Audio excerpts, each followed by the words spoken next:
Hello,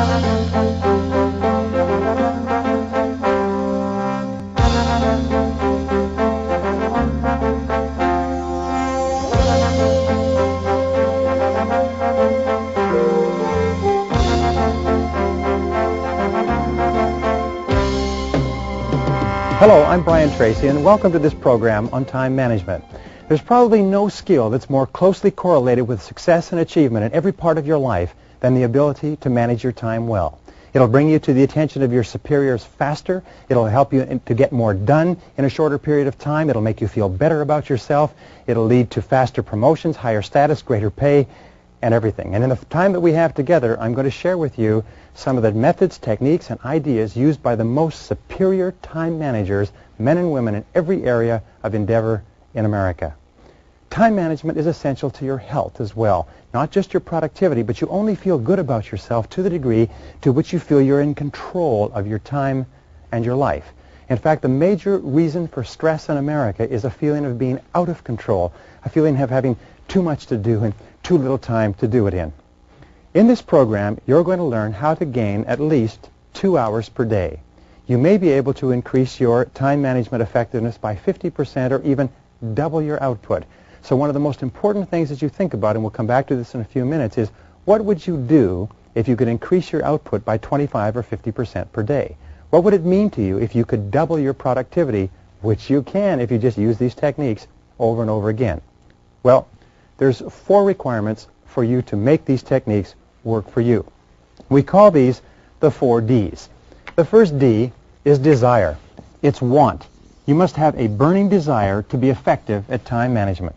The second D is decision. You must make a decision that you are going to become an expert in this subject. You are going to take this course, you're going to use these materials, you're going to practice them over and over again, because what we have found is in the absence of a decision, nothing ever happens.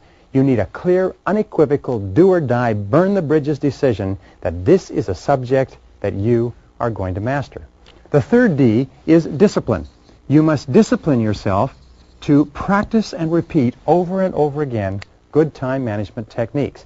In fact, we say that time management is self-discipline in action, and the ability to discipline yourself more than anything else is going to determine your success in life. And the fourth D, to become excellent in time management, is determination. You must have the ability to persist. You must have the determination to keep on keeping at it, long enough until you become very, very good in this field. But I promise you this, the payoff is tremendous, because you see, time management is really life management. Everything that you do to improve the quality of your time management will improve and enhance every part of your life. You can even say it this way: the quality of your life is determined by the quality of your time management. The quality of your life will be determined by the way you use your time minute to minute, hour to hour, day to day, because your time is your life. So let's talk about a psychology of time management. How do we change our mindset in such a way that we become really, really effective at managing our time? Well, we start off with this very simple fact, is that your beliefs equal your realities. The way that you manage your time now, in fact, every single part of your life is determined by your beliefs about that part of your life. If you believe that you are an excellent time manager, that you are effective and efficient and productive and a high achiever, then you will be. However, most people have funny beliefs about time management. Sometimes they believe they're good at it when they're not, but mostly they believe that if you manage your time too well, you are not as spontaneous or as natural, as normal. The fact of the matter is, the better you manage your time, the more you can be completely spontaneous and free. So the starting point of a psychology of time management is, number 1, is to recognize that your time equals your money, and your time and money equals your life. That when we're talking about here is life management, but we're also talking about money management. You notice that you can exchange time for money, and you can also pay money in order to buy time. But both time and money combined equal life or happiness. When we talk about time management, what we're talking about is having enough time so that we can be happier in every aspect of our life. We can be happier at our work, we can have more time for our relationships, more time for our health, more time for personal and professional development, more time for emotional and spiritual growth, and so on.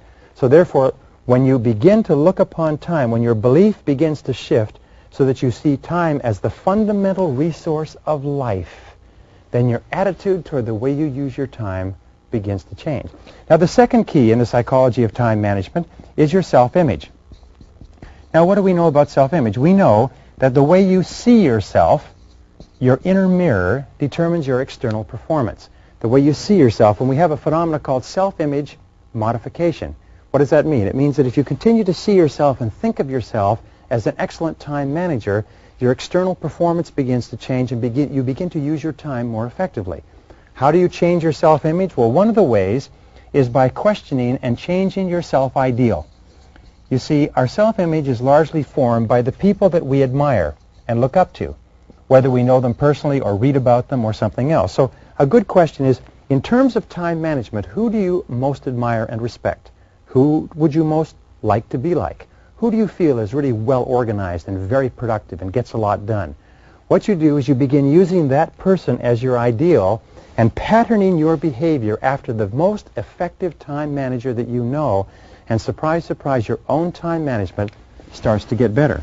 And this brings us to the most important part of the human psyche, which is your self-esteem. Now, your self-esteem has been defined many ways, but your self-esteem is largely how much you like yourself, how much you respect yourself, how much you value yourself. And what we've determined is that underlying self-esteem is what is called self-efficacy. Self-efficacy means that you like yourself to the degree to which you feel you are effective at performing what's important to you. So every single act of time management where you feel more effective and more capable and more competent causes your self-esteem to go up. It causes you to like yourself more and makes you more effective, better, more personable, more relaxed, happier in every part of your life. So, again, the fourth key in the psychology of time management is to see yourself as a poor time manager. To start off with and say, imagine for right now that I am a poor time manager, that I'm not particularly good. And the reason for this is simply this. Many people, if they are convinced they already know something, make no effort to learn it. But if they're convinced that they don't know it and that there's an enormous amount to learn, they become hungry for knowledge. So imagine that you don't know very much about time management. Don't make the mistake that the unconscious incompetent does. This is the person who does not know and does not know that they do not know. This is a person who falls into the intelligence trap of the low performer. They convince themselves that they don't need to learn anything and they can't be taught anything. This is the truly hopeless case. So imagine you're a terrible time manager and that everything you're about to learn is vitally important to your success and your promotion. Number 5 key in the psychology is look upon time management as a vehicle. Time management is a vehicle. It's a tool. It gets you from where you are now in your life to where you want to go in the future. Do you want to increase your income? Do you want to increase your level of performance and output? Do you want to increase the quality of your life, your position, your status? Time management is how you get there.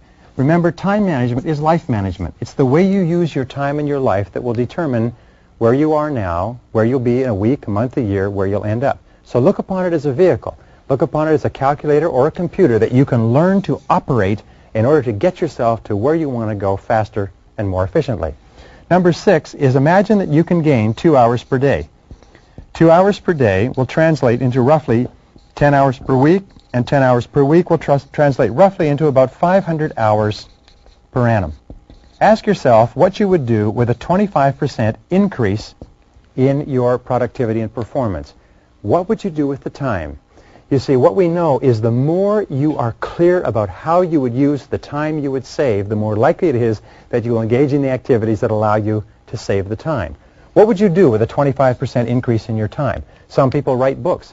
Some people dramatically increase their performance and their output in their chosen career. Some people are more effective in other things that they do. So first of all, decide why you want the time, and the more you want the time, the more intense your desire to get that time, the more likely it is that you'll learn the skills. Number 7, the key to your rewards in life, both tangible and intangible, is the level of your service. You will always be paid in direct proportion to the value of your service to other people. So one of the very smartest things you can do is to always think in terms of how you can increase the value of your service. Because if you increase the value of your service, you'll increase everything else. Number 8 is to remember the difference between failures and successes is simply this, is that successes are more productive. They use their time well. Failures work the same number of hours and sometimes even more hours, but you know what happens? Is they're not very productive. They work at low-value tasks. They get very little done. The fact of life is you'll always be paid for what you produce. If you want to earn more, achieve more, you must produce more. You must concentrate on what successful people do, which is producing things that are better and more valuable than others. Number 9 is what is called the factory model. Now, the factory model simply says that a factory has 3 parts. It has inputs, it has activities, and it has outputs. And your job is to produce outputs. You will always be paid for the quality plus the quantity of your outputs. And one of the most important questions to ask yourself all the time is, what outputs have I been hired to accomplish? The great majority of people get tied up in activities, and they spend all of their days engaging in activities, but they lose sight of the outputs. The most productive people in America are intensely focused on outputs.